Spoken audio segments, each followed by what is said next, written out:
Diabetes में जो सबसे बड़ी समस्या होती है मरीजों के लिए वो होता है कि हम क्या खाएं और क्या ना खाएं, और एक तरह का फ्रस्ट्रेशन और डिप्रेशन रहता है कि हम जो है फलाने जो है वो फला चीज खा था हम ही ना खाई सकते। तो नहीं, ये जो ओवर द डिकेड्स जो है मेडिकल साइंस ने बहुत तरक्की की और इसमें जो है आपकी जो शुगर है वो भी आपकी रेमिशन फेज में जा सकती है।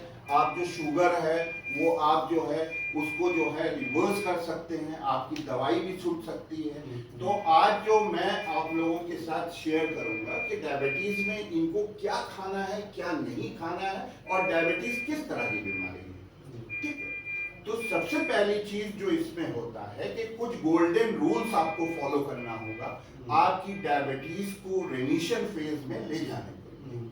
तो रेमिशन फेज में क्या होता है, as per American diabetes association, अगर कोई भी आदमी अपने HbA1c को 3 महीने तक बिना किसी दवाई के 6.5 से अगर कम रखता है तो उसको ये बोला जाता है कि उसने अपनी डायबिटीज को रेमिशन कर लिया, मान रेमिशन फेज में चले गए, उसकी डायबिटीज रिवर्स हो गई। और रिवर्स होने के बाद क्या होता है, उसमें रिवर्सल होने के बाद जो है उसमें ये होता है कि जो डायबिटीज के सिम्टम्स हैं, डायबिटीज के सिम्टम्स क्या है, जैसे प्यास लगना, बार बार पेशाब जाना, गाँव का नहीं भरना, ये तो इम्प्रूव होते ही हैं। और साथ साथ जो है जो आपके ऑर्गन डैमेज होते हैं डायबिटीज के अंदर, जो आपकी आंख प्रभावित होती है, आंख में आप ब्लाइंडनेस तक हो सकती है। ठीक है, पैर आपके कट सकते हैं, जिसको आजकल जो सबसे बड़ा कारण पूरी दुनिया में है पैर काटने का वो है डायबिटीज।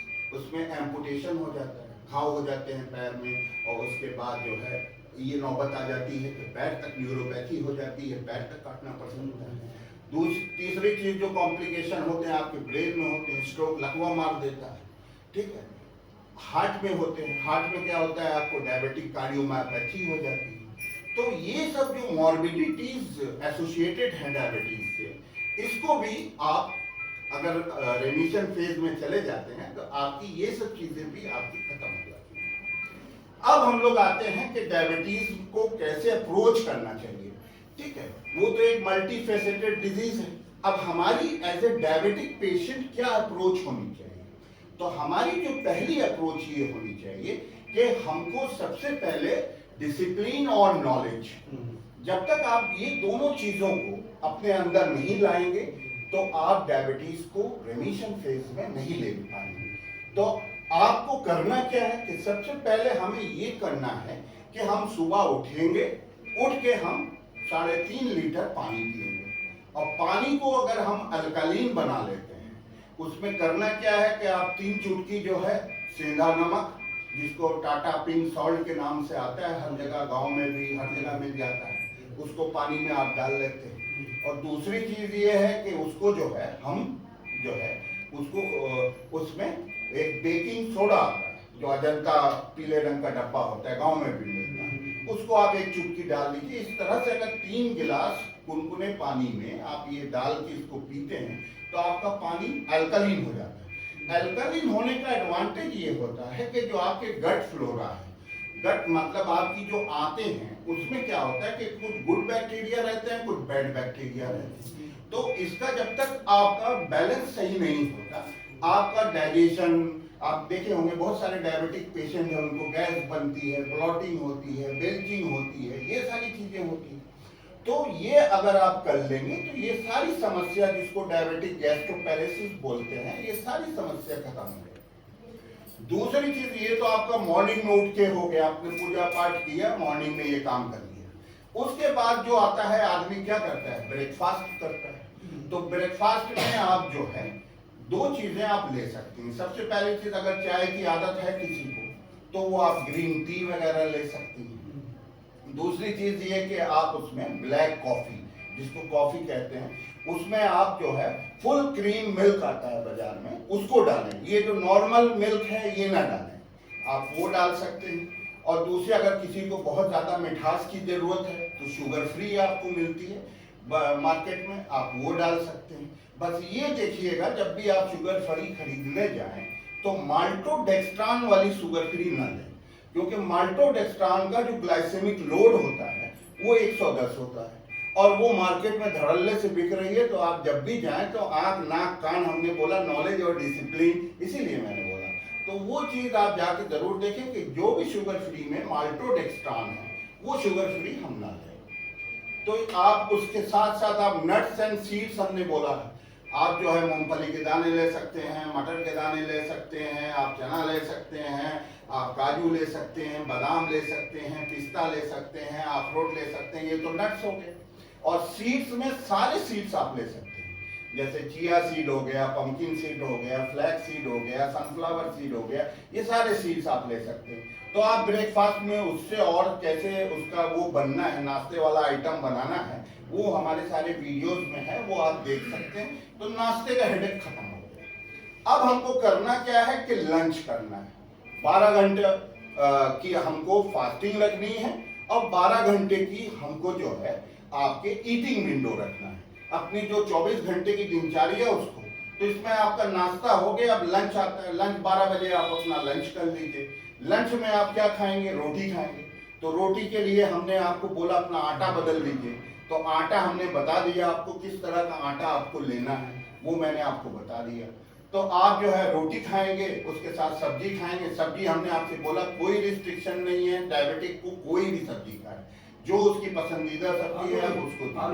आलू में स्टार्च होता है, वो उसको थोड़ा अवॉइड करें। आप ये ना कि रोज आलू खाएं, ठीक है, वो ना करें, ठीक है। तीसरी चीज जो आपको करनी है, ये आपका लंच हो गया। अब आता है इवनिंग स्नैक। इवनिंग स्नैक में आपको वही ग्रीन टी भी आप ले सकते हैं और आप जो है बुलेट प्रूफ कॉफी वगैरह बना के ले सकते हैं, जैसे मैंने बताया है आपको। और दूसरी चीज ये कि उसमें भी आप नट्स एंड सीड्स, कुछ बादाम के दाने ले लें, वो ले लें, ये सारी चीजें। तो ये हमने आपको बता दिया 12 घंटे का जो ईटिंग विंडो है और 12 घंटे का जो फास्टिंग विंडो है। कोई भी डायबिटीज को उसके बाद क्या करना है? डिनर आ गया। डिनर में आप क्या करें कि सब्जी आपके पास है ही है, सब्जी से आप कुछ बना लें, ठीक है। उसके बाद जो है आप कोई भी सब्जी ले लीजिए, रोटी ले लीजिए, और अगर चावल खाने का मन है तो आप जो है बासमती राइस वगैरह ले लीजिए। बासमती राइस का ग्लाइसेमिक लोड बहुत कम होता है, क्योंकि चावल हम लोग इसलिए मना करते हैं कि उसमें जो है आपको जो चावल में लैक्टुलोज की मात्रा ज्यादा होती है, वो चावल जो है आप ले सकते हैं, और जिसमें फाइब्रोनेक्टिन की मात्रा जो है बहुत ज्यादा होती है उसको नहीं ले सकते, क्योंकि वो ग्लूकोज बहुत ज्यादा छोड़ता है। तो बासमती राइस में जो है ये आप खा सकते हैं। इसमें आप एक काम कर सकते हैं, आप घी डाल के इसको फ्राइड राइस बना लें, आप इसको वेज बिरयानी के तौर पे बना लें, वो खा सकते हैं। आप सांभर वगैरह खा सकते हैं, सांभर बना लें, उसको रोटी के साथ खा लें। तरह तरह की आप डिशेज हम लोग बताते रहते हैं, उसको आप बना के इनको खिला सकते हैं। तो ये हो गया आपका ईटिंग और फास्टिंग विंडो। और इसमें जो दूसरा गोल्डन रूल है कि आपको 4 ही बार खाना है।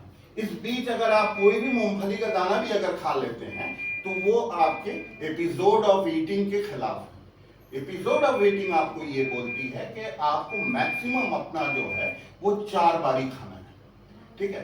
3 बारी कोई खाता है तो और बढ़िया, जो सबसे बेस्ट होता है वो 2 बारी। मगर अभी तक हमको कोई ऐसे डायबिटिक नहीं मिले जिनको 2 बार में उनकी जो है भूख की तृप्ति हो जाए, ऐसा नहीं।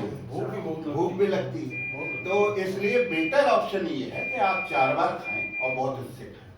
और एक चीज का ध्यान इसमें और रखना है कि जो आपके 2 प्रिंसिपल मील हैं, उसमें एक मील में आपको वेजिटेबल जरूर लेना है। तो मैंने वही आपसे बताया था कि रॉयल सलाद वगैरह बना के 3 वेजिटेबल कोई भी, अब ये नहीं कि एक ही 3 वेजिटेबल रोज, वही आप अलग अलग बहुत सारी वेजिटेबल्स हैं। ऐसी ऐसी ब्रोकली है वो आप ले सकते हैं, ड्रम स्टिक आती है वो ले सकते हैं, जिससे कोलेस्ट्रॉल की दवाई बनती है। तो ये सारी चीजें आप लोग कर सकते हैं। तो ये तो हो गया आपका वो। तीसरी जो इसमें जो आपको चीज करनी है कि अचानक किसी की ब्लड शुगर बढ़ गई, बहुत ज्यादा हो गई, चाचा को अक्सर हो जाती है, तो उनको 300 350 हो गई, तो उसमें घबराना नहीं है, पैनिक नहीं करना है। तो उसमें क्या करना है कि 3 दिन का डाइट प्लान आपको बना लेना है। 3 दिन का जो डाइट प्लान होगा उसमें आपको सूप बनाना है, ठीक है। सूप आपको पता ही है, किसी भी टमाटर सूप बना लीजिए, गाजर वगैरह का सूप बना लीजिए, उसको कुकर में डालिए और उसमें मसाले में कोई ग्लाइसेमिक लोड नहीं होता, तो मसाला आप इंडियन मसाले जितने हैं आप उसको यूज कर सकते हैं। तो आप उसमें डाल दिए, उसमें आप जो है एक एक चम्मच मक्खन डालना है और उसको जो है आपको यानी जो है मक्खन डाल लीजिए या घी डाल लीजिए, 25 ग्राम उसमें डालना है और उसको जैसे आपको मैंने बताया ब्रेकफास्ट, लंच, डिनर ये और इवनिंग स्नैक, उसमें आप सूप बना के पिए और कुछ नहीं खाएं। उस दिन कुछ नहीं खाएं। अगर आपको शुगर अचानक सी बढ़ जाती है तो आप ये लीजिए और उसके बाद जो है आपको उसके बाद भी थोड़ा भूख लगती है तो आप उस सूप में जो है पनीर का टुकड़ा डाल दीजिए, उसमें आपको प्रोटीन भी मिल जाएगा। और ज़्यादा भूख लगती है तो आपका जो आटा आपने बनाया उस आटे को सूप से रोटी बना के खा लीजिए। तो ये चीज़ें आप कर सकते हैं अपनी पूरी ब्लड शुगर को मेंटेन करने के लिए। इसमें पैनिक ही नहीं होता, इसमें आपको लड़ाई लड़ना है, एक तरह का युद्ध है, इसको आपको लड़ना है। और ये आपकी प्रयास ये होना चाहिए कि हमारी दवाइयाँ छूट जाएं और हमें इससे छुटकारा मिल जाए ताकि हम हर चीज़ खा सकें। दूसरे जैसे एक सबसे बड़ी बात जो होती है ना, डायबिटीज पेशेंट डिप्रेशन का शिकार हो जाते हैं। जैसे शादी में गए, घरे में कोई शादी पड़ गई, शादी में गए, सब लोग खा पी रहे हैं, ये नहीं खा रहे हैं, तो उसमें भी दिमाग रखना है। हमने आपसे बोला नॉलेज को हमेशा लगाना है। तो आप क्या कीजिए कि हम अब बराबर ये बात बोलते हैं कि diabetes is not at all a disease of sugar only, it's a disease of calorie also. तो आप अगर आइसक्रीम खाना चाहते हैं या मीठा कोई आइटम खाना चाहते हैं, आप खाएं, बिल्कुल खाएं, मगर बाकी कैलोरीज को आप अपनी कंट्रोल कर लें। तो आप इस तरह से अपना जीवन यापन आप कर सकते हैं डायबिटीज के साथ। ठीक है।